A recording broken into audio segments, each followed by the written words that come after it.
திறப்பிலே 5 நிமிடங்கள். கிறிஸ்துவுக்குள் மிகவும் பிரியமான என் அன்பு சகோதர சகோதரிகளே, திறப்பிலே 5 நிமிடங்கள் என்கிற இந்த ஜெப நேரத்தில் என் அன்பு சகோதர சகோதரிகள் உங்கள் அனைவரோடு கூட இணைந்து ஜெபிக்க கர்த்தர் பாராட்டின கிருபைக்காக ஆண்டவருக்கு நன்றி செலுத்துகிறேன். இன்றைக்கும் ஒரு முக்கியமான காரியத்திற்காக நாம் ஜெபிக்க இருக்கிறோம். மாணவர்களுடைய தற்கொலை தொடர்ந்து அதிகரித்து வருகிறதை எண்ணி கடந்த நாட்களிலே அதற்காக நாம் ஜெபித்தோம். கடந்த 10 ஆண்டுகளில் மாத்திரம் சுமார் 62.2% இந்தியா முழுவதும் மாணவர்களுடைய தற்கொலை அதிகரித்திருப்பதாக NCRB தெரிவித்திருக்கிறது. அது மட்டுமல்ல, 2024 ஆண்டிலே 14,488 மாணவ மாணவிகள் தற்கொலை செய்திருக்கிறார்கள் என்கிற புள்ளி விவரத்தையும் சொல்லி நாம் ஜெபித்தோம். முந்தைய ஆண்டை விட சுமார் 4.3% இது அதிகரித்திருக்கிறதாக கூறப்படுகிறது. ஆனால் தற்போது 10ஆம் வகுப்பிற்கான பொது தேர்விற்கான அவர்களுடைய தேர்வு மதிப்பெண் வெளியான பிறகு தொடர்ந்து மாணவர்களுடைய தற்கொலை அதிகரித்திருக்கிறது. கடந்த நாளிலே 10ஆம் வகுப்பு மாணவ மாணவிகள் பொது தேர்வு எழுதினார்கள். அதற்கான ரிசல்ட் வெளியானது. அந்த ரிசல்ட்டை பார்த்த பிள்ளைகள் அநேகர் தற்கொலை செய்து கொண்டிருக்கிறார்கள். சுமார் 7 பிள்ளைகள் அப்படி தற்கொலை செய்து கொண்டிருக்கிறார்கள் என்று செய்தி குறிப்பில் தெரிவிக்கப்பட்டிருக்கிறது. உசிலம்பட்டியை சேர்ந்த அஸ்வின் என்று சொல்லப்படுகிற மாணவன் தேர்வு பயத்தால் தற்கொலை செய்து கொண்டிருக்கிறான். ஆனால் 298 மதிப்பெண்கள் பெற்று அவன் வெற்றி பெற்றிருக்கிறான் என்று கூறப்படுகிறது.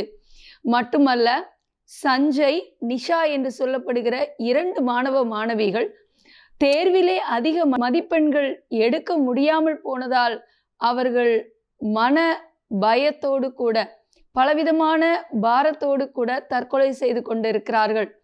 ஆகவே 2 விதமான தற்கொலை நடந்திருக்கிறது. ஒன்று, தேர்வு முடிவுகள் வெளியாவதற்கு முன் நடைபெற்ற தற்கொலை.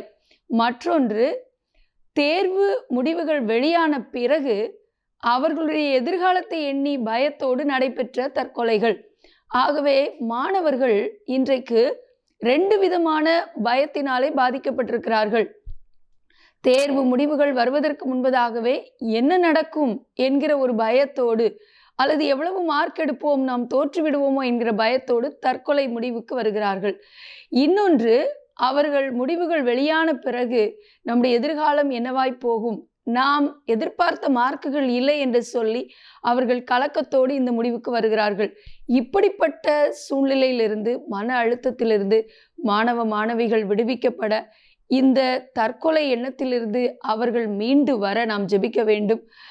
தேர்வு எழுதி முடிவுகள் வருவதற்கு முன்பதாக தவறான முடிவுகளை எடுக்கிற மாணவ மாணவிகளுக்கு ஆண்டவர் நல்ல ஒரு தெளிவான ஆலோசனை கொடுத்து, எந்த ஒரு காரியத்திற்கும் தற்கொலை முடிவல்ல, எதையும் தன்னம்பிக்கையோடு மேற்கொள்ள வேண்டும் என்கிற நம்பிக்கையை கர்த்தர் கொடுத்து அவர்களுக்கு நடத்த ஜெபிக்க வேண்டும். 10ஆம் வகுப்பு பொது தேர்வு முடிவுகளில் அதன் வெளியீட்டுக்கு பிறகு 7 பேர் மரணமாயிருப்பது தமிழ்நாட்டிலே மட்டும் இப்படி நடந்திருப்பது அதிர்ச்சியான ஒரு காரியம், வேதனையான காரியம்.